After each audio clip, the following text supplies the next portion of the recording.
મારું નામ ગાયત્રી છે અને આજે હું તમને મારા જીવનની એક એવી વાર્તા સંભળાવવા જઈ રહી છું જે કદાચ તમને રડાવી દેશે, ગુસ્સો અપાવશે અને સાથે જ જીવનનો એક અમૂલ્ય પાઠ પણ શીખવશે.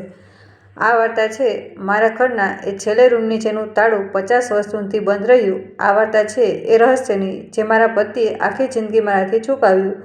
આ વાર્તા છે એ દિવસની જ્યારે મેં પોતાના હાથે એ તાળું તોડ્યું અને જે સત્ય સામે આવ્યું તેણે મારી આખી દુનિયા જ બદલી નાખી. તો નિરાંતે બેસી જજો, કારણ કે આ વાર્તા લાંબી છે, ભાવુક છે અને દરેક સ્ત્રીની વાર્તા છે જેણે પોતાની જિંદગી પરિવારને સમર્પિત કરી દીધી, પરંતુ બદલામાં માત્ર દગો મળ્યો. મારી વાર્તા શરૂ થાય છે એ નાના એવા ગામથી જે ઉત્તર પ્રદેશના એક ખૂણામાં વસેલું હતું. મારો જન્મ 1955માં થયો હતો, જ્યારે ભારત આઝાદ થયાને માત્ર 8 વર્ષ જ થયા હતા. મારા પિતાજી એક નાના ખેડૂત હતા અને માતા ઘર સંભાળતી હતી. અમે 4 બહેનો હતી અને હું સૌથી મોટી હતી. એ જમાનામાં છોકરીઓનું ભણતર પર કોઈ ધ્યાન આપતું ન હતું, પરંતુ મારા પિતાજી અલગ હતા. તેમણે મને 5મા ધોરણ સુધી ભણાવી અને કહ્યું કે દીકરી, તને ઓછામાં ઓછું એટલું તો આવડવું જ જોઈએ કે તું તારું નામ લખી શકે અને નાનો મોટો હિસાબ કિતાબ કરી શકે. હું નાનપણથી જ ખૂબ જ સમજદાર હતી. ઘરનું બધું કામ સંભાળતી, નાની બહેનોને સંભાળ રાખતી અને માતાને દરેક કામમાં મદદ કરતી. ગામના લોકો અવારનવાર કહેતા કે ગાયત્રી મોટી થઈને એક સારી ગૃહિણી બનશે, અને સાચે જ હું પણ એવું જ વિચારતી હતી કે મારા જીવનનો મકસદ એક સારું ઘર વસાવવું છે. જ્યારે હું 16 વર્ષની થઈ ત્યારે મારા લગ્નની વાતો શરૂ થઈ ગઈ. એ જમાનામાં 16 વર્ષની ઉંમરે લગ્ન માટે બિલકુલ યોગ્ય માનવામાં આવતી હતી. મારા પિતાજીએ ઘણી જગ્યાએ માગા જોયા અને આખરે એક પરિવાર સાથે વાત પાકી થઈ ગઈ. એ પરિવાર અમારા ગામથી લગભગ 30 કિલોમીટર દૂર એક મોટા કસ્બામાં રહેતો હતો. છોકરાનું નામ રામપ્રસાદ હતું અને તે સમયે તે 24 વર્ષનો હતો. તેના પિતાજીની એક નાની દુકાન હતી જ્યાં કાપડ વેચાતું હતું અને પોતાનું ઘર પણ હતું. મારા પિતાજીને આ માગવું ગમ્યું કારણ કે રામપ્રસાદ ભણેલો ગણેલો હતો, 10 પાસ હતો અને દુકાનમાં પોતાના પિતાને મદદ કરતો હતો. જ્યારે મેં પહેલીવાર રામપ્રસાદને જોયો ત્યારે તે મને એક સાદો અને શરમાળ છોકરો લાગ્યો. તેણે મારી સાથે ખાસ કોઈ વાત ન કરી, પરંતુ મને જોઈને હા પાડી દીધી અને પછી અમારા લગ્નની તૈયારીઓ શરૂ થઈ ગઈ. 1971ના ફેબ્રુઆરી મહિનામાં મારા લગ્ન થઈ ગયા. જાન આવી અને બેન્ડ બાજા વાગ્યા. મેં લાલ રંગની સાડી પહેરી હતી જે મારી માતાએ ખૂબ પ્રેમથી પસંદ કરી હતી. મારા હાથમાં મહેંદી લાગેલી હતી અને કપાળ પર એક મોટો ચાંદલો હતો. જ્યારે હું ડોલીમાં બેઠી ત્યારે મારી માતા ખૂબ રડી.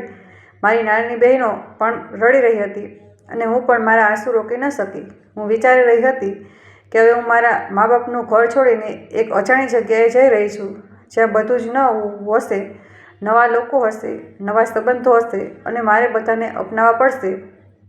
ડોલીમાં બેઠા બેઠા મેં મારી જાત સાથે વાયદો કર્યો, હું મારા સાસરે એવી વહુ બનીશ જેના પર બધાને ગર્વ થાય. હું મારા પતિની દરેક ખુશીનો ખ્યાલ રાખીશ અને એક આદર્શ ગૃહિણી બનીશ. જ્યારે હું પહેલીવાર મારા સાસરે પહોંચી ત્યારે મને ઘર જોઈને થોડી નવાઈ લાગી. આ એક મોટું અને જૂનું ઘર હતું જેમાં 5 ઓરડા હતા. ઘરની દિવાલો જાડી હતી અને છત પણ ઊંચી હતી. આંગણું મોટું હતું અને એક નાનો બગીચો પણ હતો જેમાં આંબા અને જામફળના ઝાડ હતા. મારા સસરાજી ખૂબ જ સારા માણસ હતા. તેઓ મારી સાથે ખૂબ પ્રેમથી વાત કરતા અને હંમેશા કહેતા કે દીકરી, આ ઘર હવે તારું છે. મારી સાસુ પણ સારા હતા, પરંતુ થોડા કડક સ્વભાવના હતા. તેઓ દરેક કામમાં ચોકસાઈ ઈચ્છતા હતા અને મને શરૂઆતથી જ શીખવવા લાગ્યા કે આ ઘરમાં કામ કેવી રીતે કરવાનું છે. રામપ્રસાદની એક નાની બહેન પણ હતી જે તે સમયે 12 વર્ષની હતી. તે પણ મને ખૂબ પ્રેમ કરતી અને મને દીદી કહીને બોલાવતી હતી. શરૂઆતના થોડા મહિના ખૂબ સારા વીત્યા. હું સવારે વહેલી ઉઠતી, ઘરનું બધું કામ કરતી, રસોઈ બનાવતી, કપડાં ધોતી અને સાંજે બધાની સાથે બેસીને વાતો કરતી. રામપ્રસાદ મારી સાથે ખૂબ જ પ્રેમથી વાત કરતો. તે દુકાનેથી આવીને મને દિવસભરની વાતો કહેતો અને ક્યારેક મારા માટે બંગડીઓ કે ચાંદલા લઈ આવતો. મને લાગવા માંડ્યું હતું કે મેં સાચા ઘરમાં લગ્ન કર્યા છે અને અહીં મારી જિંદગી ખુશીઓથી ભરેલી રહેશે. પરંતુ મિત્રો, જિંદગી એટલી સરળ ક્યાં હોય છે? થોડા મહિનાઓ પછી જ મને એક અજીબ વાત દેખાવા લાગી, જેણે મારા મનમાં પહેલીવાર શંકાનો એક નાનો તણખલો પેદા કર્યો. મેં જોયું કે અમારા ઘરમાં 5 ઓરડા હતા. સામેનો ઓરડો જે બેઠક ખંડ તરીકે વપરાતો હતો, બીજો ઓરડો જેમાં મારા સાસુ સસરા સૂતા હતા, ત્રીજો ઓરડો જે મારો અને રામપ્રસાદનો હતો, ચોથો ઓરડો જેમાં રામપ્રસાદની નાની બહેન સૂતી હતી અને 5મો ઓરડો જે સાવ છેલ્લે હતો અને હંમેશા બંધ રહેતો હતો. મેં શરૂઆતમાં વિચાર્યું કે કદાચ આ સ્ટોર રૂમ હશે જ્યાં જૂનો સામાન રાખ્યો હશે, પરંતુ એક દિવસ જ્યારે હું ઘરની સફાઈ કરી રહી હતી ત્યારે મેં જોયું કે એ ઓરડાના દરવાજા પર એક મોટું તાળું મારેલું હતું.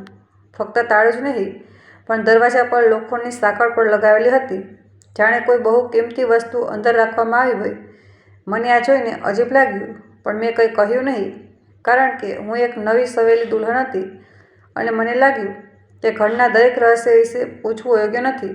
પરંતુ જેમ દિવસો વીતતા ગયા, મારું ધ્યાન વારંવાર એ બંધ ઓરડા તરફ જવા લાગ્યું. મેં જોયું કે કોઈ પણ એ ઓરડાની પાસે જતું ન હતું.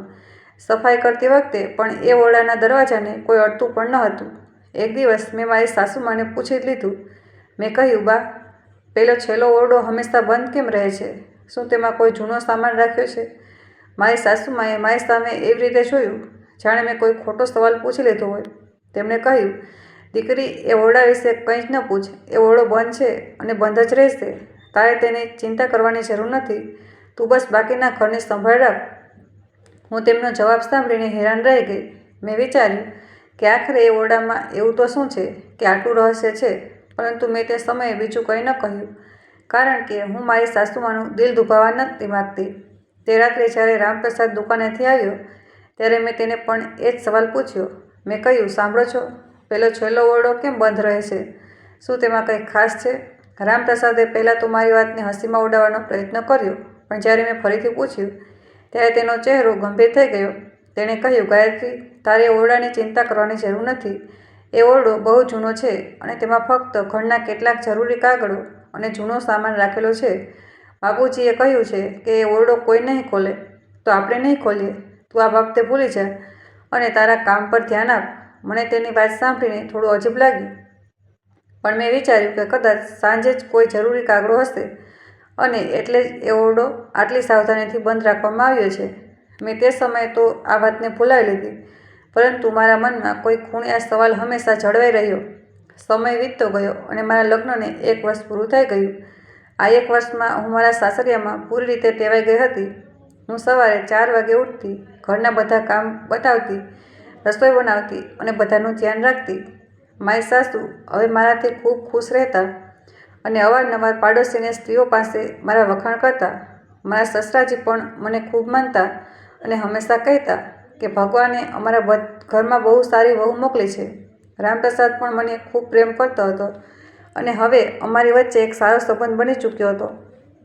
પરંતુ મિત્રો, દરેક ખુશી પાછળ કોઈને કોઈ દુઃખ છુપાયેલું હોય છે અને મારી જિંદગીમાં પણ એ દુઃખ ધીરે ધીરે પોતાના રંગ બતાવવા લાગ્યું હતું. 1972માં હું પહેલીવાર ગર્ભવતી થઈ. મારી ખુશીનો પાર ન રહ્યો. મારી સાસુએ આખા મહોલ્લામાં મીઠાઈ વેચી અને મારા સસરાજીએ મંદિરમાં પ્રસાદ ચડાવ્યો. રામપ્રસાદે તો જાણે 7મા આસમાને હતો. તે મારું ખૂબ ધ્યાન રાખવા લાગ્યો અને દરેક નાની મોટી જરૂરિયાતોનો ખ્યાલ રાખતો. તો તે કહેતો કે ગાયત્રી, તારે હવે વધારે મહેનત કરવાની જરૂર નથી. તું આરામ કર ને બાળકનું ધ્યાન રાખ. પરંતુ હું ક્યાં રોકવાની હતી.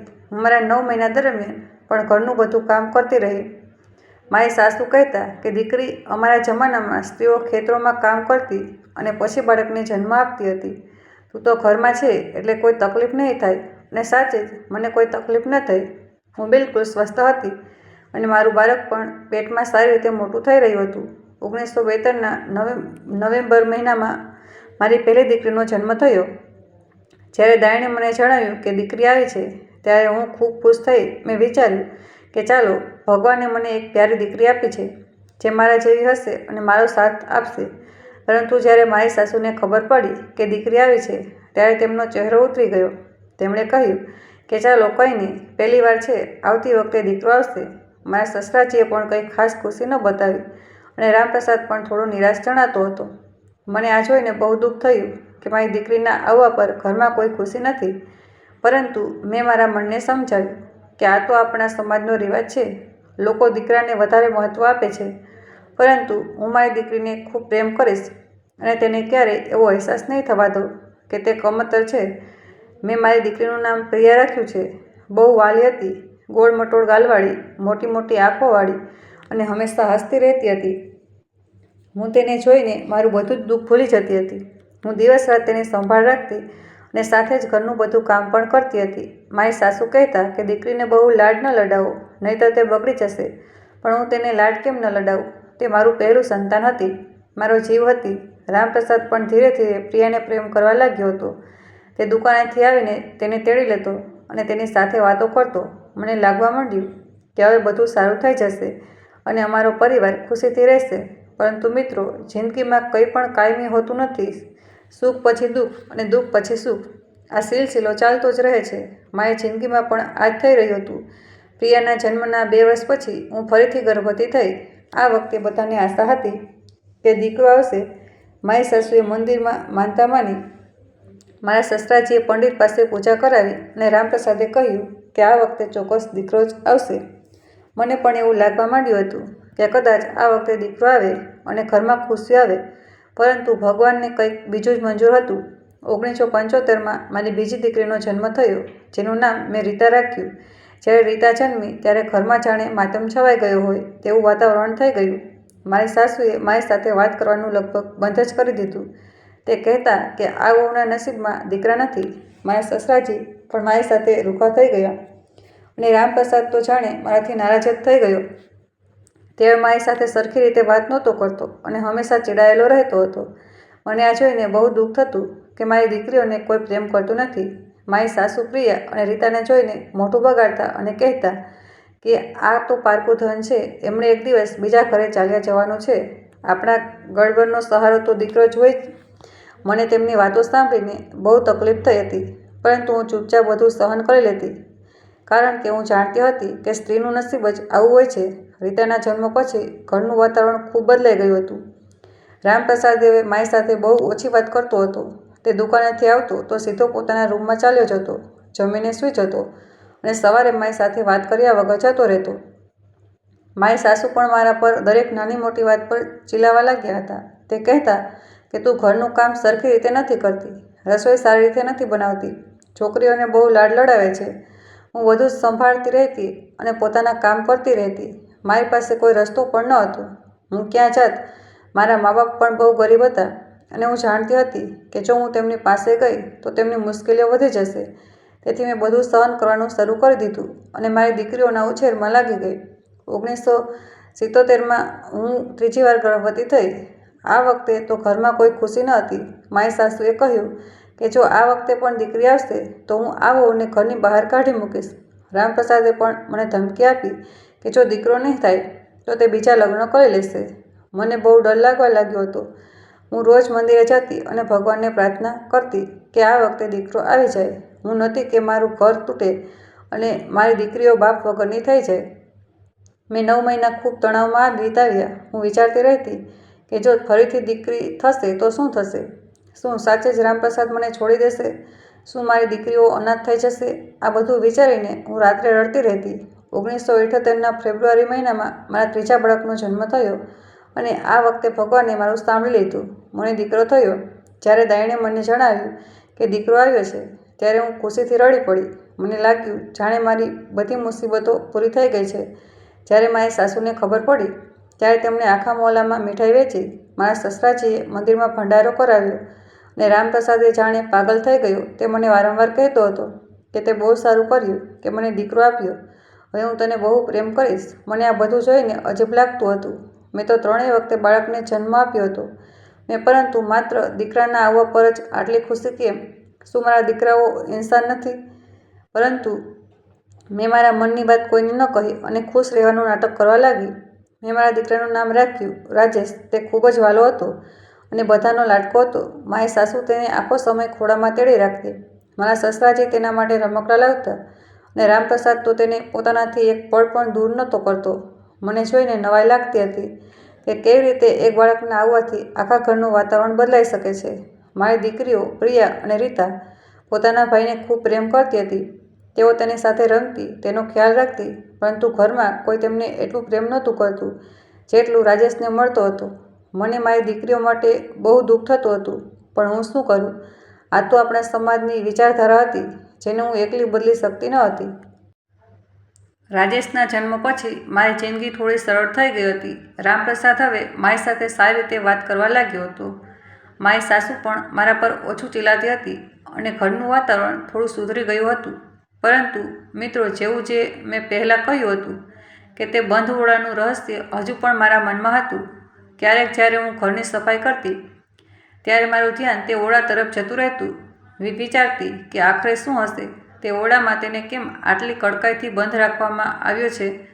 પરંતુ હવે મારી પાસે એટલો સમય ન હતો કે હું આ વાતો વિશે વિચારું. મારે 3 બાળકોની સંભાળ રાખવાની હતી, ઘરનું કામ કરવાનું હતું અને બધાનો ખ્યાલ રાખવાનો હતો. તેથી મેં તે ઓરડા વિશે વિચારવાનું છોડી દીધું અને મારા કામમાં લાગી ગઈ. સમય ઝડપથી વીતી રહ્યો હતો. પ્રિયા મોટી થઈ રહી હતી અને શાળાએ જવા લાગી હતી. રીતા પણ મોટી થઈ ગઈ હતી અને ઘરમાં આમ તેમ દોડતી રહેતી. રાજેશ પણ હવે ચાલવા લાગ્યો હતો અને આખા ઘરમાં શોરબકોર મચાવતો રહેતો. મારી જિંદગી બાળકોના ઉછેર અને ઘરના કામોમાં જ વીતી રહી હતી. મને પોતાના માટે કોઈ સમય મળતો ન હતો. હું સવારે 4 વાગે ઉઠતી અને રાત્રે 10 વાગ્યા સુધી કામ કરતી રહેતી. ક્યારેક મને લાગતું કે શું મારી જિંદગી બસ આ જ છે, સવારથી રાત સુધી કામ કરવું અને બધાની સેવા કરવી. પરંતુ પછી હું મારા બાળકોને જોતી અને વિચારતી કે તેમના માટે તો હું કંઈ પણ કરી શકું છું. તેવું જ મારું જીવન છે અને તેમની ખુશી માટે હું મારી ખુશી કુરબાન કરી શકું છું.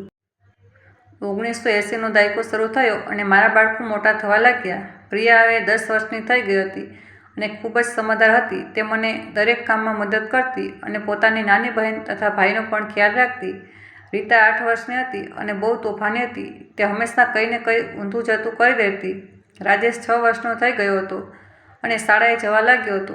તે બહુ હોશિયાર હતો અને પોતાના વર્ગમાં હંમેશા પહેલા નંબરે આવતો હતો. મારા સસરાજી અને સાસુમાં પણ હવે વૃદ્ધ થઈ રહ્યા હતા. મારા સસરાજી હવે દુકાને નહોતા જતા અને ઘરે જ રહેતા હતા. રામપ્રસાદ હવે પૂરી રીતે દુકાન સંભાળવા લાગ્યો હતો અને સારું કમાતો હતો. અમારી આર્થિક સ્થિતિ પહેલાં કરતાં સારી થઈ ગઈ હતી અને ઘરમાં કોઈ વાતની કમી નહોતી. પરંતુ મિત્રો, જેમ જેમ અમારી આર્થિક સ્થિતિ સુધરી રહી હતી તેમ તેમ રામપ્રસાદનું વર્તન બદલવા લાગ્યું હતું. તે હવે ઘરમાં બહુ ઓછો રહેતો હતો. તે કહેતો હતો કે દુકાનમાં બહુ કામ છે એટલે મોડું આવું છું. ક્યારેક તો રાત્રે 10 કે 11 વાગ્યે ઘરે આવતો. મને અજીબ લાગતું પણ હું કંઈ કહેતી નહીં, કારણ કે હું વિચારતી કે કદાચ સાચે જ દુકાનમાં બહુ કામ હશે.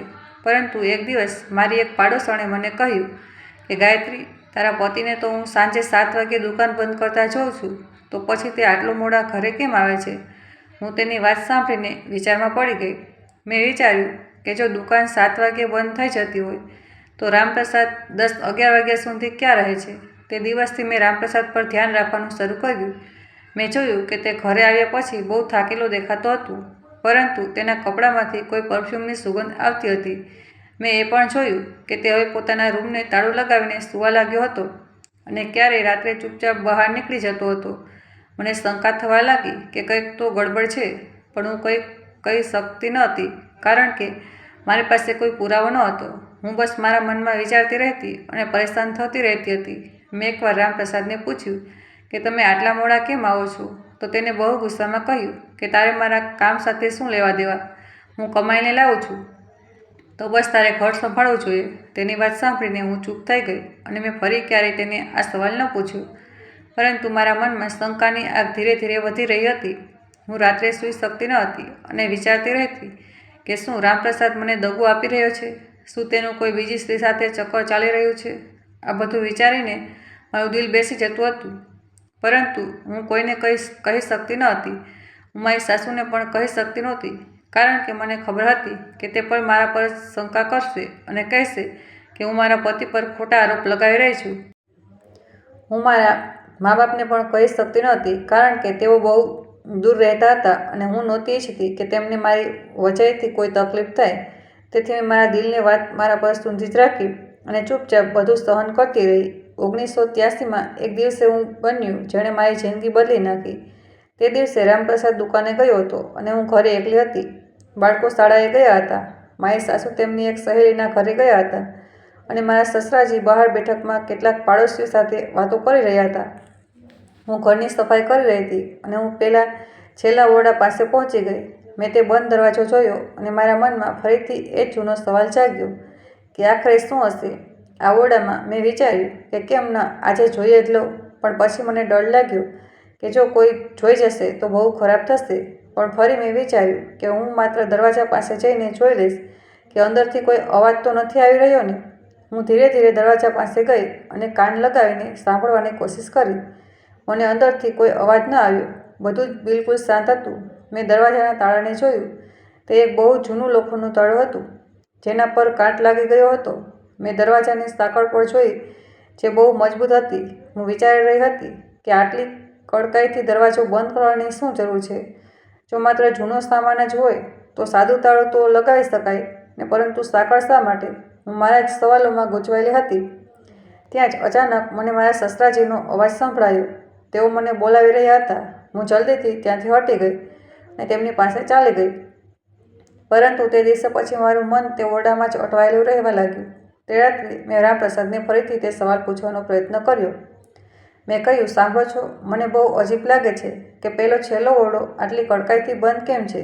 જો તેમાં માત્ર કાગળો અને જૂનો સામાન જ હોય તો આટલી ચિંતા શું કામ? શું આપણે તેને ખોલીને સફાઈ ન કરી શકીએ?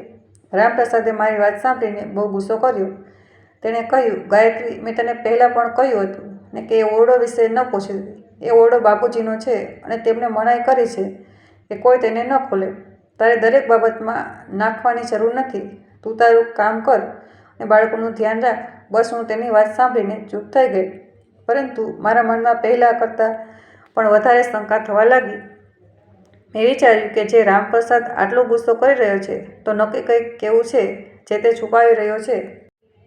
મેં એક દિવસ મારા સસરાજીને પણ આ વિશે પૂછવાની કોશિશ કરી. મેં તેમને કહ્યું કે બાબુજી, પેલો છેલ્લો ઓરડો ક્યારનો બનશે અને તેમાં શું છે? મારા સસરાજીએ મારી તરફ જોયું અને કહ્યું કે દીકરી, એ ઓરડો બહુ જૂનો સમયથી બંધ છે.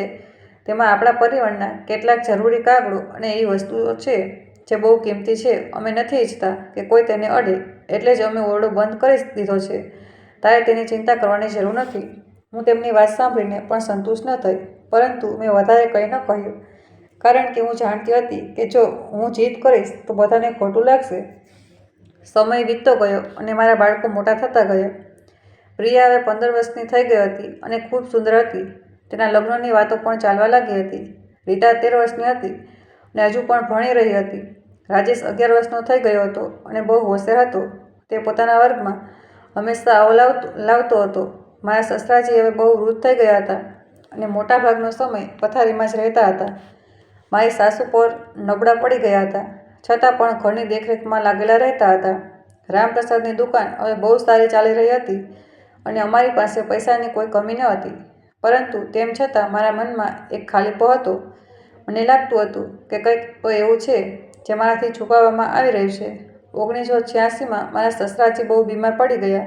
તેમને તાવ આવી ગયો હતો અને તેઓ ખૂબ નબળા પડી ગયા હતા. અમે તેમને ડૉક્ટર પાસે લઈ ગયા અને ડૉક્ટરે કહ્યું કે તેની ઉંમર વધી ગઈ છે અને હવે તેમને ખૂબ જ સંભાળની જરૂર છે. અમે બધા બહુ ચિંતિત થઈ ગયા. હું દિવસ રાત તેમની સેવા કરતી રહી, તેમને દવા આપતી, જમાડતી અને તેમનો ખ્યાલ રાખતી, પરંતુ તેમની તબિયતમાં કોઈ સુધારો થઈ રહ્યો ન હતો. એક દિવસ જ્યારે હું તેમની પાસે બેઠી હતી ત્યારે તેમણે મારો હાથ પકડ્યો અને કહ્યું, દીકરી, હું જાણું છું કે તું બહુ સારી છે. તે આ ઘરની બહુ સેવા કરી છે. ભગવાન તને ખુશ રાખે. હું તેમની વાત સાંભળીને રડી પડી અને મેં કહ્યું, બાપુજી, તમે એવી વાતો ન કરો. તમે બિલકુલ ઠીક થઈ જશો. પરંતુ તેમણે માથું હલાવ્યું અને કહ્યું, ના દીકરી, મારો સમય આવી ગયો છે. હું જતો રહીશ. તે જ રાત્રે મારા સસરાજીની તબિયત વધુ બગડી. અમે ફરીથી ડૉક્ટરને બોલાવ્યા, પણ ત્યાં સુધીમાં બહુ મોડું થઈ ગયું હતું. સવાર થતાં મારા સસરાજીએ અંતિમ શ્વાસ લીધા. આખા ઘરમાં માતમ છવાઈ ગયો. મારી સાસુ બહુ રડ્યા, રામપ્રસાદ પણ રડ્યો, હું પણ રડી અને બાળકો પણ રડ્યા. મારા સસરાજી બહુ સારા માણસ હતા અને તેમણે હંમેશા મારી સાથે બહુ પ્રેમથી વાત કરી હતી. તેમના જવાથી ઘરમાં એક ખાલીપો આવી ગયો. અમે તેમના અંતિમ સંસ્કાર કર્યા અને તે દિવસે સુધીમાં ઘરમાં શોક રહ્યો. તે દિવસોમાં હું બહુ ઉદાસ રહી અને મને મારા સસરાજીની બહુ યાદ આવતી રહી. મારા સસરાજીના મૃત્યુ પછી ઘરનું વાતાવરણ પૂરેપૂરું બદલાઈ ગયું. મારી સાસુ બહુ ચૂપ રહેવા લાગ્યા. તેઓ મોટાભાગનો સમય પોતાના રૂમમાં જ રહેતા અને બહુ ઓછું બોલતા. રામપ્રસાદ પણ ઉદાસ રહેવા લાગ્યો હતો. તેઓ પહેલાં કરતાં પણ વધુ મોડો ઘરે આવતો હતો અને મારી સાથે બહુ ઓછી વાત કરતો હતો. મને લાગતું હતું કે કદાચ તે તેમના પિતાના મૃત્યુનું દુઃખ સહન કરી રહ્યો છે, તેથી હું તેને કંઈ કહેતી નહોતી. પરંતુ એક દિવસ મને એવી વાત ખબર પડી જેણે મારી જિંદગી હચમચાવી નાખી. મારી પાડોશે મને જણાવ્યું કે તારા પતિને તો હું અવારનવાર બજારમાં કોઈ સ્ત્રી સાથે જોઉં છું. હું તેની વાત સાંભળીને સ્તબ્ધ થઈ ગઈ. મેં પૂછ્યું કે કઈ સ્ત્રી, તે કેવી દેખાય છે? મારી પાડોશણે કહ્યું કે તે એક જવાન સ્ત્રી છે, સારા કપડાં પહેરે છે અને તારા પતિ સાથે બહુ હળીમળીને વાતો કરે છે. હું ગઈકાલે જ તેમને ચાની દુકાન પર સાથે બેઠેલા જોઈ રહી હતી. હું તેની વાત સાંભળીને અંદરથી તૂટી ગઈ. મને વિશ્વાસ ન હતો થતો કે રામપ્રસાદ મારી સાથે આવું કરી શકે છે. મેં આટલા વર્ષો તેની સેવા કરી, 3 બાળકોને જન્મ આપ્યો, ઘર સંભાળ્યું અને તે મારી સાથે દગો કરી રહ્યો છે. હું અંદરને અંદર બહુ રડી, પરંતુ મેં કોઈને કંઈ જણાવ્યું નહીં. હું વિચારી રહી હતી કે શું કરું. શું હું રામપ્રસાદને આ વિશે પૂછું કે ચૂપ રહું? તે રાત્રે જ્યારે રામપ્રસાદ ઘરે આવ્યો ત્યારે મેં તેને પૂછી લીધું. મેં કહ્યું કે મને ખબર પડી ગઈ છે કે તમે કોઈ બીજી સ્ત્રી સાથે ફરો છો. શું આ સાચું છે? રામપ્રસાદે પહેલાં તો ઇનકાર કર્યો, પણ જ્યારે મેં પાડોશણની વાત જણાવી ત્યારે તે ગુસ્સે થઈ ગયો. તેણે કહ્યું કે હા, તો શું થયું? તે મારી મિત્ર છે. હું તેની સાથે વાત કરું છું, તો તને શું તકલીફ છે? તું મારા પર શંકા ન કર. મેં કહ્યું કે જો તે મિત્ર હોત તો તમે મને જણાવ્યું હોત. તમે છુપાવ્યું કેમ? રામપ્રસાદે કહ્યું, તને દરેક વાત કહેવાની જરૂર નથી. હું જે ઈચ્છું તે કરી શકું છું. તું તારા કામથી કામ રાખ. હું તેની વાત સાંભળીને રડી પડી અને મેં કહ્યું કે તમે મને દગો આપી રહ્યા છો. પરંતુ રામપ્રસાદે કંઈ સાંભળ્યું નહીં અને ગુસ્સામાં રૂમની બહાર નીકળી ગયો. તે દિવસ પછી મારી અને રામપ્રસાદની વાતચીત લગભગ બંધ થઈ ગઈ. અમે બંને એકબીજા સાથે વાત નહોતા કરતા. તે ઘરે આવતો, જમતો અને સૂઈ જતો. હું પણ તેને કંઈ કહેતી નહીં અને પોતાના કામમાં લાગેલી રહેતી. પરંતુ મારી અંદર એક આગ સળગી રહી હતી. મને ગુસ્સો આવી રહ્યો હતો કે મેં આટલા વર્ષોમાં આ માણસની સેવા કરી અને તે મારી સાથે આવું કરી રહ્યો છે. મને દુઃખ થતું હતું કે મારી જિંદગી બરબાદ થઈ ગઈ. હું વિચારતી હતી કે શું હું મારા મા બાપના ઘરે જતી રહું, પણ પછી બાળકો વિશે વિચારીને રોકાઈ જતી. હું નહોતી જતી કે મારા બાળકો તૂટેલા ઘરમાં મોટા થાય. તેથી મેં બધું જ સહન કરવાનું શરૂ કરી દીધું અને ચૂપચાપ મારી જિંદગી જીવતી રહી. 1988માં મારી દીકરી પ્રિયાના લગ્ન થઈ ગયા. અમે એક સારા પરિવારમાં તેના લગ્ન કર્યા અને તે પોતાના સાસરે ચાલી ગઈ. મને બહુ દુઃખ થયું જ્યારે તે ઘરથી વિદાય થઈ ત્યારે હું બહુ રડી અને પ્રિયા પણ બહુ રડી. મેં તેને સમજાવી કે દીકરી, સાસરામાં બધાનું ધ્યાન રાખજે અને ખુશ રહેશે.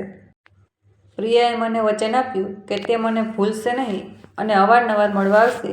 પ્રિયાના લગ્ન પછી ઘરમાં બધું ખાલીપો લાગવા માંડ્યો. હવે ઘરમાં માત્ર રીતા અને રાજેશ હતા.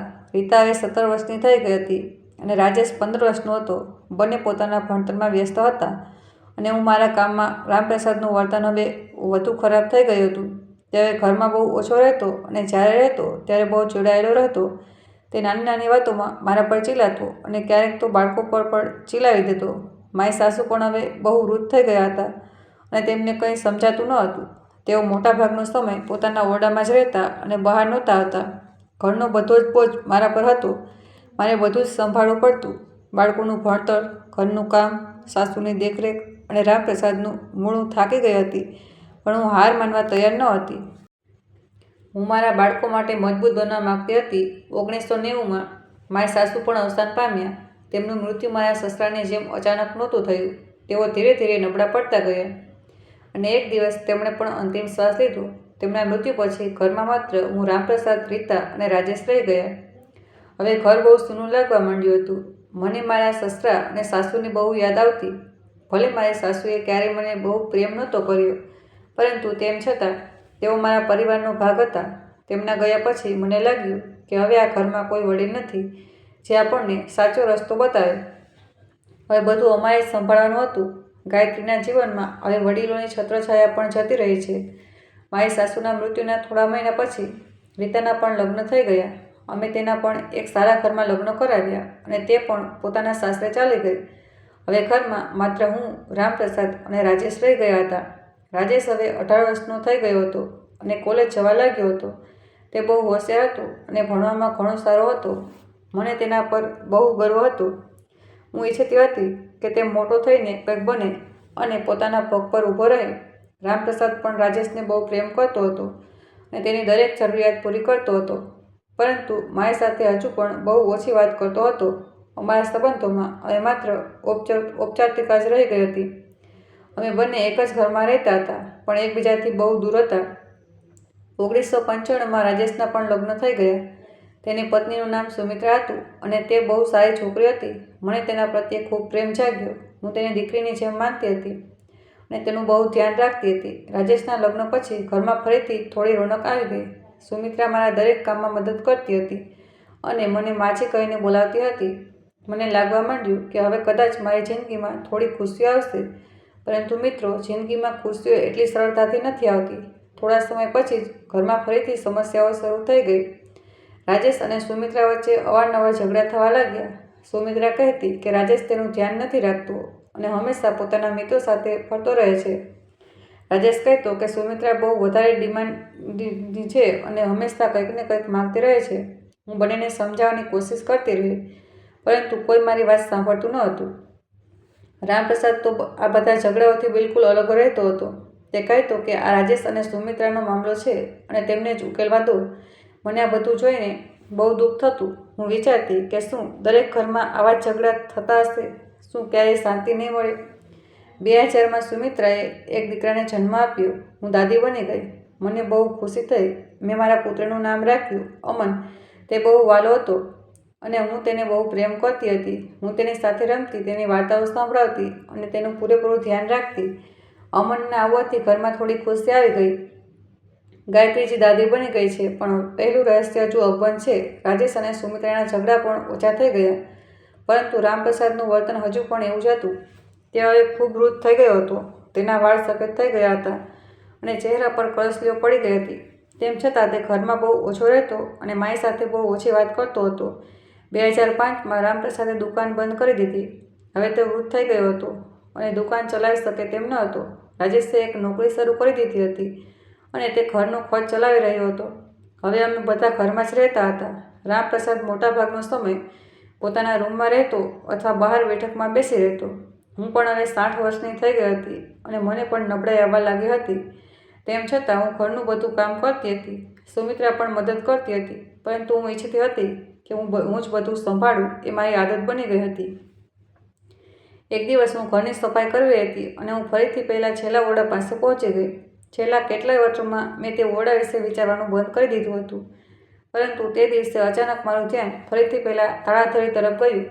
મેં વિચાર્યું કે હવે તો મારા સસરાજી અને સાસુમાં બંને ગુજરી ગયા છે. હવે કોણ છે જે મને ઓરડો ખોલતા રોકી શકે છે? હું વિચારી રહી હતી કે કેમ ના જાજે હું એ ઓરડાનું રહસ્ય જાણી જ લઉં, પરંતુ પછી મને ડર લાગ્યો કે જો રામપ્રસાદને ખબર પડી જશે તો તે બહુ ગુસ્સે કરશે. હું ત્યાં જ એ દરવાજા સામે ઊભી રહીને વિચારતી હતી કે શું કરવું. ત્યાં જ અચાનક મને એક વિચાર આવ્યો. મેં વિચાર્યું કે રામપ્રસાદને આવતા આઠવા કોઈ કામથી ગામડે જવાનું છે. રાજેશ પણ ઓફિસર હશે. સુમિત્રા અમનને લઈને તેની માતાને ઘરે ગઈ છે, તો કેમ ન હું તે દિવસે જ એ ઓરડો ખોલું? કોઈ મને જોશે પણ નહીં. ને મનોમન નક્કી કરી લીધું કે આવતા અઠવાડિયે જ્યારે બધા બહાર હશે ત્યારે હું એ ઓરડો ચોક્કસ ખોલીશ. હું જાણવા માંગતી હતી કે આખરે આટલા વર્ષોથી એ ઓરડો કેમ બંધ છે અને તેમાં શું છે. મારી અંદર એક એવી જિજ્ઞાસા હતી કે હવે મારાથી રહેવાતું ન હતું. આવતું અઠવાડિયું આવ્યું અને એ દિવસ પણ આવી ગયો જ્યારે રામપ્રસાદ ગામડે ચાલ્યો ગયો. રાજેશ ઓફિસે ગયો અને ઘરમાં માત્ર હું જ એકલી હતી. શું ગાયત્રી આજે 50 વર્ષ જૂનું રહસ્ય ખોલી શકશે? આગળ શું થાય છે તે જાણવા માટે પૂરી વાર્તા અવશ્ય સાંભળો અને આ વિડીયોને એક લાઇક કરીને ચેનલને સબસ્ક્રાઈબ અવશ્ય કરી લો. મારું દિલ ખૂબ જોરથી ધબકી રહ્યું હતું. હું વિચારી રહી હતી કે શું હું સાચું કરી રહી છું? શું મારે ખરેખર એ ઓરડો ખોલવો જોઈએ? પણ પછી મેં પોતાની જાતને હિંમત આપી અને વિચાર્યું કે હવે જ્યારે મેં નક્કી કરી જ લીધું છે તો હું પાછી નહીં હટું. હું એ ઓરડો પાસે ગઈ. મેં તાળાને જોયું. તે ખૂબ જૂનું હતું અને તેને કાટ લાગી ગયો હતો. મેં વિચાર્યું કે કદાચ હું તેને તોડી શકીશ. હું રસોડામાં ગઈ અને એક હથોડી તથા લોખંડનો સળિયો લઈ આવી. મેં હથોડી વડે તાળા પર મારવાનું શરૂ કર્યું. ઘણી વાર માર્યા પછી તાળું તૂટી ગયું. મેં સાંકળ પણ હટાવી દીધી. હવે મારી અને ઓરડાની વચ્ચે કોઈ અવરોધ ન હતો. મારું હૃદય ખૂબ તેજ ધબકી રહ્યું હતું. મારા હાથ ધ્રુજી રહ્યા હતા. મને ડર લાગતો હતો કે ખબર નહીં અંદર શું હશે, પરંતુ મેં હિંમત કરી અને ધીમેથી દરવાજાનું હેન્ડલ ફેરવ્યું. દરવાજો બહુ મુશ્કેલીથી ખુલ્યો, કારણ કે તે આટલા બધા વર્ષોથી બંધ હતો. જેવો દરવાજો ખુલ્યો કે તરત જ અંદરની ધૂળ એક તીવ્ર દુર્ગંધ આવી. મેં મારું નાક ઢાંકી દીધું અને અંદર જવાનો પ્રયત્ન કર્યો. ઓરડામાં બહુ અંધારું હતું. હું અંદર ગઈ અને બારી ખોલી નાખી જેથી પ્રકાશ આવી શકે. જેવો પ્રકાશ ઓરડામાં આવ્યો, મેં જે જોયું તેનાથી હું સ્તબ્ધ થઈ ગઈ. ઓરડામાં ચારે બાજુ ધૂળ જામેલી હતી. એક જૂનો પલંગ હતો જેના પર મેલી ચાદર પડી હતી. એક કબાટ હતો જેના પર ધૂળનું ઝાડુ પર બાંધેલું હતું. ખૂણામાં કેટલાક જૂના પત્રના પેટી બોક્સ રાખેલા હતા. હું ધીમે ધીમે ઓરડામાં ફરવા લાગી. હું જોઈ રહી હતી કે આખરે અહીં એવું તો શું છે જે આટલા વર્ષોથી છુપાવવામાં આવ્યું છે. મેં કબાટ ખોલ્યું. તેમાં કેટલાક જૂના કપડાં અને કેટલાક કાગળો હતા. મેં કાગળો જોયા. તે જમીનના જૂના દસ્તાવેજો હતા જેના પર મારા સસરાના નામનો સિક્કો મારેલો હતો. મેં વિચાર્યું કે કદાચ આ એ જ કાગળો હશે જેના વિશે બધાએ કહ્યું હતું. પરંતુ પછી મારી નજર ખૂણામાં પડેલા બક્સા પર ગઈ. હું એ બક્સા પાસે ગઈ અને એક બકું ખોલ્યું. તેમાં કેટલાક જૂના ફોટા હતા. મેં ફોટા જોયા અને હું હેરાન રહી ગઈ. ફોટામાં રામપ્રસાદ હતો અને તેની સાથે એક સ્ત્રી હતી જેને હું ઓળખતી ન હતી. તે સ્ત્રી ખૂબ સુંદર હતી અને રામપ્રસાદ સાથે ઘણી ખુશ દેખાતી હતી. મેં બીજા ફોટા જોયા. દરેક ફોટામાં રામપ્રસાદ અને તે સ્ત્રી સાથે હતા. કેટલાક ફોટામાં એક નાનું બાળક પણ હતું. હું સમજી નહોતી શકતી કે આ બધું શું છે. મેં બીજું બક્સું ખોલ્યું. તેમાં કેટલાક પત્રો હતા. મેં એક પત્ર વાંચ્યું. એ પત્ર તે સ્ત્રીએ રામપ્રસાદને લખ્યો હતો. પત્રમાં તેણે લખ્યું હતું કે તે તેને ખૂબ પ્રેમ કરે છે અને તેના વગર રહી શકતી નથી. પત્ર વાંચીને હું સ્તબ્ધ થઈ ગઈ. મેં બીજા પત્રો પણ વાંચ્યા. બધા પત્રોમાં એ જ વાતો હતી. પ્રેમની વાતો, મળવાની વાતો, સાથે રહેવાની વાતો. પછી મને એક ડાયરી મળી. મેં ડાયરી ખોલી અને વાંચવાનું શરૂ કર્યું. એ ડાયરી રામપ્રસાદની હતી. તેમાં તેણે પોતાની આખી કહાની લખી હતી. ડાયરીમાં લખ્યું હતું કે લગ્ન પહેલાં તેને એક સ્ત્રી સાથે પ્રેમ હતો જેનું નામ શારદા હતું. શારદા એક ખૂબ ગરીબ પરિવારની છોકરી હતી અને રામપ્રસાદના પરિવારે તેની સાથે લગ્ન કરવાની ના પાડી દીધી હતી. પરંતુ રામપ્રસાદ અને શારદાએ લગ્ન કરી લીધા હતા અને તેમને એક દીકરો પણ હતો. જોકે રામપ્રસાદના પિતા એટલે કે મારા સસરાએ તેમને ઘરની બહાર કાઢી મૂક્યા હતા. ત્યારબાદ રામપ્રસાદને મજબૂરીમાં પોતાના પરિવાર પાસે પાછા આવવું પડ્યું અને માય સાથે લગ્ન કરવા પડ્યા. પરંતુ તેનું દિલ હજુ પણ શારદામાં જ હતું. ડાયરીમાં એ પણ લખ્યું હતું કે રામપ્રસાદ શારદાને છુપાઈને મળતો રહેતો અને તેને પૈસા પણ આપતો હતો. આ બધું વાંચીને હું અંદરથી પૂરેપૂરી તૂટી ગઈ. મને હવે સમજાયું કે રામપ્રસાદ હંમેશા ઘરે મોડું કેમ આવતો હતો. કેમ તે મારી સાથે સરખી રીતે વાત નહોતો કરતો. કેમ તેનું મન હંમેશા બીજે ક્યાંક રહેતું હતું. તે તો શારદાની સાથે હતો. તેનું દિલ તો શારદામાં જ પરવાયેલું હતું. હું તો તેના માટે માત્ર એક મજબૂરી હતી. તેને ક્યારેય મારા પ્રત્યે પ્રેમ થયો જ ન હતો. મેં આટલા વર્ષો તેની સેવા કરી, 3 બાળકોને જન્મ આપ્યો, ઘર સંભાળ્યું અને તે મને છેતરતો રહ્યો. હું ત્યાં જ જમીન પર બેસી ગઈ અને ખૂબ રડી.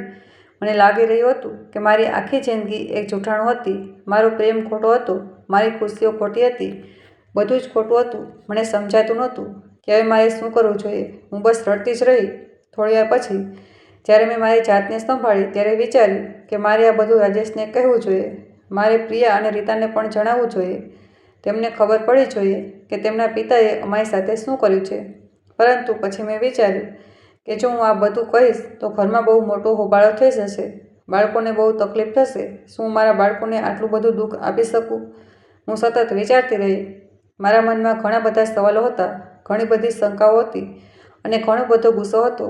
મને સમજાતું નહોતું કે મારે શું કરવું જોઈએ.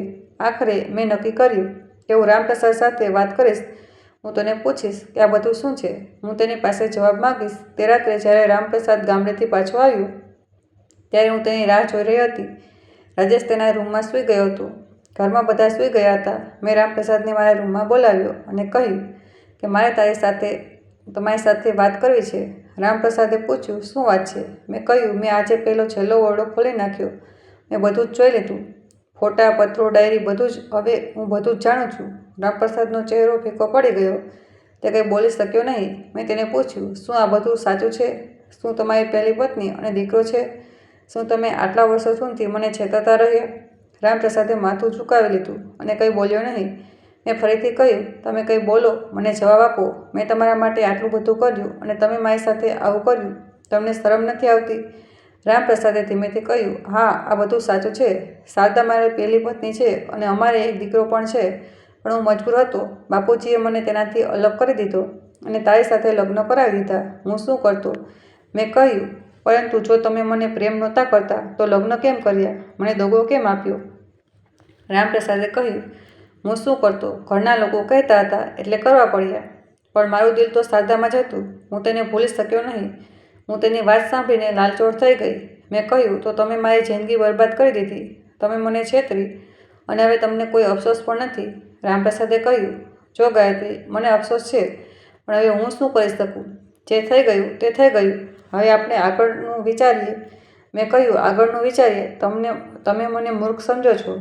તમે મારી સાથે આટલું મોટો વિશ્વાસઘાત કર્યો અને હવે કહો છો કે આગળનું વિચારીએ. હું આટલી સરળતાથી આ બધું ભૂલી શકું તેમ નથી. મને તમારી પાસેથી જવાબ જોઈએ. મને ન્યાય જોઈએ. રામપ્રસાદે કહ્યું કે તું શું ઈચ્છે છે? છૂટાછેડા જોઈએ છે? મેં કહ્યું કે મને નથી ખબર કે હું શું ઈચ્છું છું, પણ હું એટલું ચોક્કસ જાણું છું કે હું હવે તમારી સાથે નથી રહી શકતી. રામપ્રસાદે કહ્યું કે ઠીક છે, તો તને ન રહે મને પણ કોઈ ફરક નથી પડતો. આટલું કહીને તે રૂમની બહાર નીકળી ગયો. તે રાત્રે હું ખૂબ રડી. મને લાગી રહ્યું હતું કે મારી આખી દુનિયા ઉજળી ગઈ છે. હું વિચારતી હતી કે હવે હું શું કરીશ, ક્યાં જઈશ, મારા બાળકોને શું થશે. હું મારા મા બાપના ઘરે પણ જઈ શકતી નથી, કારણ કે તેઓ પણ હવે બહુ વૃદ્ધ થઈ ગયા હશે અને કદાચ હવે આ દુનિયામાં પણ નહીં હોય.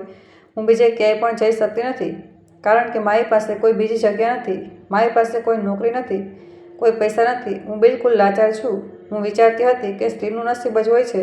તે પોતાના પતિ પર નિર્ભર રહે છે અને પતિ ગમે તે કરે, તે કંઈ કરી શકતી નથી. શું મારે મારી આખી જિંદગી આ છેતરામણી સાથે જીવવી પડશે? બીજા દિવસે મેં રાજેશને બધું જ જણાવી દીધું. મેં તેને પહેલો ઓરડો બતાવ્યો, ફોટા બતાવ્યા, પત્રો અને ડાયરીઓ બતાવી. રાજેશ આ બધું જોઈને પણ બહુ ગુસ્સે થઈ ગયો. તેણે કહ્યું, મને વિશ્વાસ નથી થતો કે પપ્પાએ આવું કર્યું. તેણે રામપ્રસાદ સાથે વાત કરી અને તેમની વચ્ચે ખૂબ દલીલો થઈ. રાજેશે કહ્યું, પપ્પા, તમે મમ્મી સાથે બહુ ખોટું કર્યું છે. તમને શરમ આવી જોઈએ. રામપ્રસાદે કહ્યું, તારે અમારી વચ્ચે પડવાની જરૂર નથી. આ અમારો મામલો છે. રાજેશે કહ્યું, ના, આ મારો પણ મામલો છે, કારણ કે મમ્મી મારી માં છે અને હું તેને તકલીફમાં જોઈ શકતો નથી. બંને વચ્ચે ખૂબ ઝઘડો થયો અને અંતે રાજેશે કહ્યું, મમ્મી, તું ચિંતા ન કર, હું તારી સાથે છું. આપણે આનો ન્યાય મેળવીશું. મેં પ્રિયા અને રીતાને પણ ફોન કરીને બધું જણાવ્યું. બંને ખૂબ રડી અને કહ્યું, મમ્મી, અમને ખબર ન હતી કે પપ્પાએ તમારી સાથે આવું કર્યું છે. પ્રિયાએ કહ્યું કે મમ્મી, તમે તમારો હક માટે લડો. રીતાએ પણ કહ્યું, મમ્મી, અમે તમારી સાથે છીએ. મને મારા બાળકોનો સાથ મળવાથી થોડી હિંમત મળી. મેં વિચાર્યું કે હા, મારે મારા હક માટે લડવું જોઈએ. મેં આટલા વર્ષો મહેનત કરી છે, આટલા વર્ષો સેવા કરી છે. મને પણ ઇન્સાફ મળવો જોઈએ. મને ખબર નહોતી કે મારે શું કરવું જોઈએ. તેથી રાજેશે મને એક વકીલ પાસે લઈ જવાનો નિર્ણય કર્યો. અમે એક વકીલ પાસે ગયા અને તેમની બધી વાત કરી. વકીલે કહ્યું કે આ એક બહુ ગંભીર મામલો છે. તમારા પતિએ તમારી સાથે દગો કર્યો છે અને આ કાયદાકીય રીતે ખોટું છે. તમે ઈચ્છો તો છૂટાછેડા લઈ શકો છો અથવા તમારી મિલકતમાં હિસ્સાની માંગ કરી શકો છો. મેં વકીલને કહ્યું કે મારે છૂટાછેડા નથી જોઈતા, કારણ કે હવે આ ઉંમરે છૂટાછેડા લેવાનો કોઈ ફાયદો નથી, પરંતુ મને મારો હક જોઈએ છે. મેં આટલા વર્ષો આ ઘર માટે મહેનત કરી છે, તો મને પણ આ ઘરમાં હિસ્સો મળવો જોઈએ. વકીલે કહ્યું કે ઠીક છે, અમે કોર્ટમાં કેસ દાખલ કરીશું અને તમારા હકની લડાઈ લડીશું. રાજેશે પણ કહ્યું, મમ્મી, તું ચિંતા ન કર, હું તારી સાથે છું. અમે બધા મળીને આ લડાઈ લડીશું. મારા દીકરા અને દીકરીઓનો સાથ મળવાથી મને બહુ શક્તિ મળી. મેં વિચાર્યું કે હવે હું પાછી નહીં હટું. હું મારા હક માટે લડીશ, પછી ભલે ગમે તે થાય. અમે કોર્ટમાં કેસ દાખલ કરી દીધો. જ્યારે પાડોશના લોકોને ખબર પડી, ત્યારે આખા મહોલ્લામાં અમારી વાતો થવા લાગી. કેટલાક લોકો મારા સાથ આપી રહ્યા હતા અને કહેતા હતા કે ગાયત્રી બિલકુલ સાચું કર્યું છે, તેણે તેના હક માટે લડવું જ જોઈએ. પરંતુ કેટલાક લોકો રામપ્રસાદનો સાથ આપી રહ્યા હતા અને કહેતા હતા કે સ્ત્રીઓ પત્નીની વિરુદ્ધ ન જવું જોઈએ, તે ખોટું છે. મને આ લોકોની વાતોથી કોઈ ફરક નહોતો પડતો, કારણ કે હું જાણતી હતી કે હું સાચી છું. મેં મારી જિંદગી આ ઘર માટે આપી છે અને હવે મને મારો હક મળવો જ જોઈએ. કોર્ટમાં સુનાવણી શરૂ થઈ. વકીલે મારી તરફથી બધા પુરાવા રજૂ કર્યા. ફોટા, પત્રો, ડાયરી બધું જ છે. જજે બધું જ જોયું અને રામપ્રસાદને પૂછ્યું કે શું આ બધું સાચું છે. રામપ્રસાદ પાસે કોઈ જવાબ ન હતો. તેણે હામાં માથું હલાવ્યું. જજે તેને પૂછ્યું, શું તારી પહેલી પત્ની અને દીકરો હજુ પણ જીવિત છે? રામપ્રસાદે કહ્યું, હા, તેઓ જીવિત છે. જજે પૂછ્યું, શું તું તેમને મળે છે? રામપ્રસાદે કહ્યું, હા, હું તેમને મળું છું અને તેમની મદદ કરું છું. જજે કહ્યું, તો તે તારી પત્ની ગાયત્રી સાથે દગો કર્યો છે. તે તેને આ બધું જણાવ્યું નહીં અને તારી પહેલી પત્ની સાથે સંબંધો રાખ્યા. આ ખૂબ ખોટું છે. રામપ્રસાદે ચૂપ રહ્યો. જજ મને પૂછ્યું, તું શું ઈચ્છે છે? મેં કહ્યું, મને મારો હક જોઈએ છે. મેં આટલા વર્ષો આ ઘર માટે મહેનત કરી છે. મેં 3 બાળકોને જન્મ આપ્યો, સાસુ સસરાની સેવા કરી, ઘર સંભાળ્યું અને હવે મને પણ આ ઘરમાં હિસ્સો મળવો જોઈએ. મારે મારી આગળની જિંદગી માટે થોડી સુરક્ષા જોઈએ છે. જે કહ્યું તારી વાત બિલકુલ સાચી છે. તને તારો હક જરૂર મળવો જોઈએ, પરંતુ મારે બધા પુરાવા જોવા પડશે અને પછી નિર્ણય લેવો પડશે. સુનાવણી આગલી તારીખ પર ટળી ગઈ. કોર્ટની કાર્યવાહી ચાલતી રહી. દરેક સુનાવણીમાં કંઈક નવું સામે આવતું હતું. એક દિવસ રામપ્રસાદના વકીલે કહ્યું કે ગાયત્રીને ઘરમાં કોઈ હિસ્સો ન મળવો જોઈએ, કારણ કે આ ઘર રામપ્રસાદના પિતાએ બનાવ્યું હતું અને વસિયતમાં માત્ર રામપ્રસાદનું નામ છે. પરંતુ મારા વકીલે દલીલ કરી કે ભલે ઘર રામપ્રસાદના નામે હોય, પણ ગાયત્રીએ આ ઘરને સંભાળ્યું છે, તેથી તેને પણ આ ઘરમાં હિસ્સો મળવો જોઈએ. આ તેનો કાયદેસરનો હક છે. જજે બંને વકીલોની વાત સાંભળી અને કહ્યું કે તેઓ આ બાબતે ઊંડાણપૂર્વક વિચાર કરશે. ઘણા મહિનાઓની સુનાવણી પછી આખરે ફેસલાનો દિવસ આવ્યો. અમે બધા કોર્ટમાં હાજર હતા. હું, રાજેશ, પ્રિયા, રીતા, રામપ્રસાદ અને બંને વકીલો. જજે પોતાના ફેસલો સંભળાવ્યો. તેમણે કહ્યું કે ગાયત્રીએ પોતાની આખી જિંદગી આ ઘર માટે સમર્પિત કરી છે. તેણે પતિની સેવા કરી, બાળકોને ઉછેર્યા, સાસુ-સસરાની સંભાળ રાખી અને ઘર સંભાળ્યું. તેથી તે આ ઘરમાં હિસ્સેદાર છે. જજે ચુકાદો આપ્યો કે ઘરની અડધી મિલકત ગાયત્રીની છે અને અડધી રામપ્રસાદની. સાથે જ રામપ્રસાદે ગાયત્રીને દર મહિને જે ગુજરાનનું વાતું પણ આપવું પડશે. હું આ ફેસલો સાંભળીને ખૂબ ખુશ થઈ. મને લાગ્યું કે આખરે મને ન્યાય મળી ગયો. પરંતુ મિત્રો, આ વાર્તા અહીં પૂરી નથી થતી. કોર્ટના ફેસલા પછી ઘરનું વાતાવરણ ખૂબ જ ખરાબ થઈ ગયું. રામપ્રસાદ મારી સાથે બિલકુલ વાત નહોતો કરતો. તે હંમેશા ગુસ્સામાં રહેતો હતો. તે કહેતો હતો કે તે મારી બદનામી કરાવી, મને કોર્ટમાં ખસેડી ગઈ. હવે મારે તારું મોઢું નથી જોવું. હું તેની વાતોથી ખૂબ દુઃખી થતી હતી, પણ હું જાણતી હતી કે મેં જે કર્યું તે સાચું હતું. રાજેશ અને સુમિત્રા મારો ઘણો સાથ આપી રહ્યા હતા.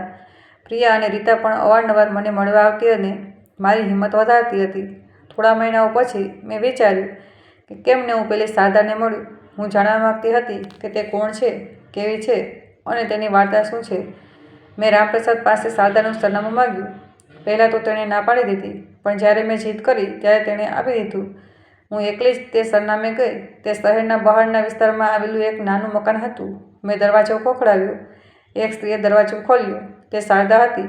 તે હવે વૃદ્ધ થઈ ગઈ હતી. તેના વાળ સફેદ થઈ ગયા હતા અને ચહેરા પર કરસલીઓ પડી ગઈ હતી, પણ તેમ છતાં તેની આંખોમાં એક ચમક હતી. મેં મારો પરિચય આપ્યો અને કહ્યું, હું ગાયત્રી છું, રામપ્રસાદની પત્ની. શારદા મને જોઈને હેરાન રહી ગઈ. તેણે મને અંદર બોલાવી. અમે બંને બેઠા. મેં તેને પૂછ્યું, તારી અને રામપ્રસાદની શું કહાની છે? શારદાએ મને તેની આખી વાત સંભળાવી. તેણે જણાવ્યું કે તે અમને રામપ્રસાદ બાળપણના મિત્રો હતા. તેમને એકબીજા પ્રત્યે ખૂબ પ્રેમ હતો. તેમણે લગ્ન કરી લીધા હતા અને તેમને એક દીકરો પણ હતો. પરંતુ રામપ્રસાદના પિતાને આ લગ્ન મંજૂર ન હતા, કારણ કે શારદા ખૂબ ગરીબ પરિવારની હતી. રામપ્રસાદના પિતાએ તેમને ઘરની બહાર કાઢી મૂક્યા અને રામપ્રસાદને મજબૂર કર્યો કે તે મારી સાથે લગ્ન કરે. રામપ્રસાદે મજબૂરીમાં લગ્ન તો કરી લીધા, પણ તેનું મન હંમેશા શારદામાં જ રહ્યું. તે શારદાને છુપાઈને મળતો રહ્યો અને તેની મદદ કરતો રહ્યો. શારદાએ મને કહ્યું, મને ખબર છે કે મેં ખોટું કર્યું છે. મારે રામપ્રસાદને મળવાનું બંધ કરી દેવું જોઈતું હતું, પણ હું તેને ભૂલી ન શકી. હું તેને ખૂબ પ્રેમ કરતી હતી અને આજે પણ કરું છું. હું તેની વાત સાંભળીને ખૂબ હેરાન થઈ ગઈ. મને તેના પર ગુસ્સો આવવો જોઈતો હતો, પણ મને તેના પર દયા આવી રહી હતી. હું સમજી શકતી હતી કે તે પણ એક સ્ત્રી છે અને તેણે પણ પ્રેમ કર્યો હતો. મેં તેને પૂછ્યું, તારો દીકરો ક્યાં છે? શારદાએ જણાવ્યું કે તેનો દીકરો હવે મોટો થઈ ગયો છે અને બીજા શહેરમાં નોકરી કરે છે. તે ક્યારેક ક્યારેક તેને મળવા આવે છે. મેં તેને કહ્યું કે મને તારી સાથે કોઈ દુશ્મની નથી. મારે ફક્ત એટલું જાણવું હતું કે તું કોણ છે અને તારી વાર્તા શું છે. શારદાએ કહ્યું, મને માફ કરી દે. મેં તારી જિંદગી બરબાદ કરી દીધી. મેં કહ્યું, ના, તે નહીં, પણ રામપ્રસાદે આપણા બંનેની જિંદગી બરબાદ કરી છે. હું શારદાને મળીને પાછી ઘરે આવી. મને બહુ અજીબ લાગતું હતું. હું વિચારતી હતી કે અમે બંને સ્ત્રીઓ એક જ માણસને પ્રેમ કરતી હતી, પણ બંનેને છેવટે તો દગો જ મળ્યો. મને લાગ્યું કે આ તો આપણા સમાજની સમસ્યા છે. સ્ત્રીઓ હંમેશા પુરુષોના નિર્ણયોનો ભોગ બને છે. તેમને પોતાની જિંદગી વિશે કોઈ નિર્ણય લેવાનો હક હોતો નથી. મેં વિચાર્યું કે કાશ અમને બંનેને એ હક હોત કે અમે અમારી જિંદગી અમારી રીતે જીવી શકીએ, પણ અફસોસ એ અમારા હાથમાં ન હતું. સમય વીતતો ગયો. રામપ્રસાદ હવે બહુ વૃદ્ધ અને નબળો થઈ ગયો હતો. તે હવે મોટા ભાગનો સમય પોતાના રૂમમાં જ રહેતો હતો. અમારી વચ્ચે વાતચીત લગભગ બંધ થઈ ગઈ હતી. અમે એક જ ઘરમાં રહેતા હતા, પણ અલગ અલગ જિંદગી જીવી રહ્યા હતા. રાજેશ અને સુમિત્રા મારો બહુ ખ્યાલ રાખતા હતા. અમન પણ હવે મોટો થઈ ગયો હતો અને શાળાએ જવા લાગ્યો હતો. મને મારા પૌત્ર પર બહુ વહાલ આવતું. હું તેની સાથે સમય વિતાવતી અને તેને વાર્તાઓ સંભળાવતી. પ્રિયા અને રીતા પણ અવારનવાર પોતાના બાળકો સાથે મને મળવા આવતી. મારી જિંદગી હવે મારા બાળકો અને પૌત્ર પૌત્રીઓની આસપાસ જ ફરતી હતી. 2020માં કોરોનાના મહામારી આવી અને આખી દુનિયામાં તબાહી મચી ગઈ. અમે બધા ઘરમાં કેદ થઈ ગયા. રાજેશ ઘરેથી જ કામ કરવા લાગ્યો. અમરની શાળા બંધ થઈ ગઈ. તે દિવસોમાં મને બહુ ડર લાગતો હતો. હું વિચારતી હતી કે ખબર નહીં ક્યારે આ મહામારી ખતમ થશે. તે દિવસોમાં રામપ્રસાદની તબિયત પણ ખરાબ રહેવા લાગી. તેને ઉધરસ અને તાવ આવી ગયા. અમે ડૉક્ટરને બતાવ્યું અને ડૉક્ટરે કહ્યું કે તેને બહુ સંભાળની જરૂર છે. હું તેની દેખરેખ કરવા લાગી. ભલે અમારી વચ્ચે બધું જ ખતમ થઈ ગયું હતું, પણ તેમ છતાં હું તેને આ હાલતમાં છોડી શકતી નહોતી હતી. હું તેને દવા આપતી, જમાડતી અને તેનો ખ્યાલ રાખતી હતી. એક દિવસ જ્યારે હું તેના રૂમમાં દવા લઈને ગઈ તો તેણે મારો હાથ પકડી લીધો અને કહ્યું, ગાયત્રી, મને માફ કરી દે. મેં તારી સાથે બહુ ખોટું કર્યું. મેં તને છેતરી. મેં તારી જિંદગી બરબાદ કરી દીધી. મને બહુ અફસોસ છે. હું તેની વાત સાંભળીને સ્તબ્ધ થઈ ગઈ. આટલા વર્ષો પછી તેણે પહેલીવાર મારી પાસે માફી માંગી હતી. મારી આંખોમાં આંસુ આવી ગયા. મેં કહ્યું, હવે એનાથી શું ફાયદો? જે થઈ ગયું તે થઈ ગયું. હવે આપણે બંને વૃદ્ધ થઈ ગયા છીએ અને આપણી જિંદગી પર લગભગ પૂરી થવા આવી છે. રામપ્રસાદે કહ્યું, મને ખબર છે, પણ તેમ છતાં હું તારી માફી માંગતો હતો. હું નથી ઈચ્છતો કે આ દુનિયામાંથી વિદાય લેતા પહેલાં આ બોજ મારા દિલ પર રહે. હું તેની વાત સાંભળીને કંઈ જ ન બોલી અને ચૂપચાપ રૂમની બહાર આવી ગઈ. રામપ્રસાદની તબિયત ધીરે ધીરે વધુ બગડતી ગઈ. તેને હોસ્પિટલમાં દાખલ કરવો પડ્યો. ડૉક્ટરોએ ઘણી સારવાર કરી, પણ કોઈ ફાયદો થયો નહીં. 2021 જાન્યુઆરીના મહિનામાં રામપ્રસાદે અંતિમ શ્વાસ લીધા. જ્યારે તેણે છેલ્લીવાર આંખો ખોલી ત્યારે હું તેની પાસે જ હતી. તેણે મારી તરફ જોયું અને ધીમેથી સ્મિત કર્યું. પછી તેણે આંખો મીચી દીધી અને ચાલ્યો ગયો. મને બહુ અજીબ લાગતું હતું. એક તરફ મને દુઃખ હતું કે આખરે તે માણસ ચાલ્યો ગયો જેની સાથે મેં આખી મારી જિંદગી વિતાવી હતી.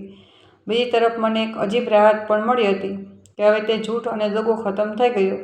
રામપ્રસાદના ગયા પછી ઘરમાં ફરીથી ખાલીપો આવી ગયો. હું એકલી રહી ગઈ હતી. રાજેશ અને સુમિત્રા મારી સાથે હતા, પણ તેમ છતાં મને એકલતા અનુભવાતી હતી. હું વિચારતી હતી કે મારી જિંદગી કેવી રહી. મેં આટલા વર્ષો એક એવા માણસો સાથે વિતાવ્યા જે મને ક્યારેય પ્રેમ કરતો જ ન હતો. મેં 3 બાળકોને જન્મ આપ્યો, ઘર સંભાળ્યું, સાસુ સસરાની સેવા કરી અને બદલામાં મને શું મળ્યું? માત્ર દગો અને દુઃખ. પરંતુ પછી હું મારા બાળકોને જોતી અને વિચારતી કે ના, મારી જિંદગી નકામી નથી થઈ ગઈ. મેં 3 સંસ્કાર બાળકોને ઉછેર્યા છે, તેમને સંસ્કાર આપ્યા, તેમને પ્રેમ આપ્યો અને આજે તેઓ બધા મારી સાથે ઊભા છે. આજે મારી સૌથી મોટી કમાણી છે. આજે હું 75 વર્ષની છું. મારા વાળ પૂરેપૂરા સફેદ થઈ ગયા છે. ચહેરા પર કરસલીઓ પડી ગઈ છે. શરીર નબળું પડી ગયું છે, પણ મારું મન હજુ પણ મજબૂત છે. હું આજે પણ મારા ઘરનું કામ કરું છું. રાજેશ અને સુમિત્રાનો ખ્યાલ રાખું છું. અમન સાથે સમય વિતાવું છું. પ્રિયા અને રીતા અવારનવાર મને મળવા આવે છે અને તેમના બાળકો પણ મને બહુ પ્રેમ કરે છે. મારી પાસે હવે તે ઘર છે જેના માટે મેં લડાઈ લડી હતી. કોર્ટે મને અડધું ઘર આપ્યું છે અને તે મારો હક છે. હું આ ઘરમાં રહું છું અને ખુશ છું. મિત્રો, મેં તમને મારી આખી કહાની સંભળાવી. આ કહાની મારી છે, પરંતુ આ એ લાખો સ્ત્રીઓની પણ કહાની છે જે પોતાની આખી જિંદગી પરિવાર માટે સમર્પિત કરી દે છે અને બદલામાં તેમને કંઈ જ નથી મળતું. હું ઈચ્છું છું કે મારી કહાની સાંભળીને બીજી સ્ત્રીઓ પણ પોતાનો હક માટે લડવાની હિંમત કરે. હું ઈચ્છું છું કે સમાજમાં સ્ત્રીઓને તેમનું સન્માન મળે, તેમને તેમના હક મળે અને તેમને એ અહેસાસ થાય કે તેઓ પણ ઇન્સાન છે, તેમની પણ લાગણીઓ છે, તેમની પણ ઈચ્છાઓ છે અને તેમને પણ પોતાની જિંદગી જીવવાનો હક છે. મારી કહાની પરથી મને જે પાઠ મળ્યો તે એ છે કે ચૂપ રહેવાથી કંઈ વળતું નથી.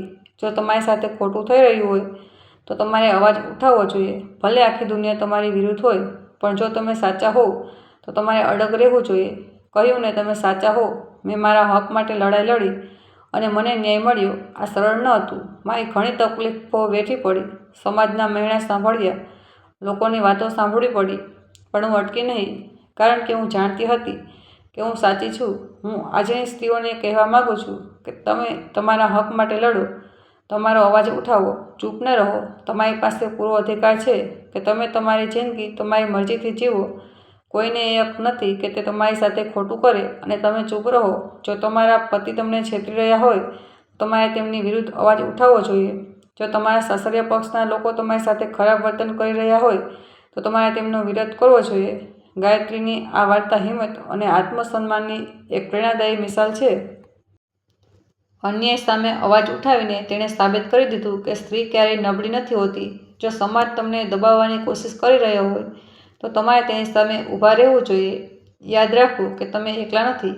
તમારા જેવી લાખો સ્ત્રીઓ છે જે આ પ્રકારની સમસ્યાઓમાંથી પસાર થઈ રહી છે. હું વડીલોને પણ કહેવા માંગુ છું કે તમારા હક પ્રત્યે જાગૃત રહો. તમે તમારી આખી જિંદગી તમારા બાળકો પાછળ વિતાવી છે, તેમને ઉછેર્યા છે, શિક્ષણ આપ્યું છે અને સંસ્કાર આપ્યા છે. હવે તેમને પણ તમારી જવાબદારી લેવી જોઈએ. જો તમારા બાળકો તમારો ખ્યાલ નથી રાખતા, તમારી સાથે ખરાબ વર્તન કરે છે અથવા તમને તમારા હકથી વંચિત રાખે છે તો તમારે કાયદેસરની કાર્યવાહી કરવી જોઈએ. કાયદો તમારી સાથે છે, સમાજ તમારી સાથે છે અને ભગવાન પણ તમારી સાથે છે. હું સમાજને પણ અપીલ કરવા માંગુ છું કે સ્ત્રીઓ અને વડીલોનું સન્માન કરો, તેમને તેમના હક આપો, તેમની વાતો સાંભળો અને તેમની મદદ કરો. જો તમને લાગે કે કોઈ સ્ત્રી કે વડીલ સાથે ખોટું થઈ રહ્યું છે તો તેમનો સાથે સાથ આપો, તેમને આગળ વધવામાં મદદ કરો. યાદ રાખો કે એક દિવસ તમે પણ વૃદ્ધ થશો અને ત્યારે તમને પણ આ જ પ્રકારના સન્માન અને દેખરેખની જરૂર હશે. મિત્રો, જો તમને મારી આ વાર્તા ગમી હોય તો પ્લીઝ આ વિડીયોને લાઈક કરો, શેર કરો અને જો તમે હજુ સુધી આપણી ચેનલને સબસ્ક્રાઈબ નથી કરી તો પ્લીઝ સબસ્ક્રાઈબ કરી લો અને ઘંટડીના બટનને દબાવી દો, જેથી જ્યારે પણ હું નવી વાર્તા લઈને આવું ત્યારે તમને સૌથી પહેલાં નોટિફિકેશન મળી જાય. મળીશું આગામી વાર્તા એક નવા પાત્ર સાથે. ખૂબ ખૂબ આભાર. હર હર મહાદેવ.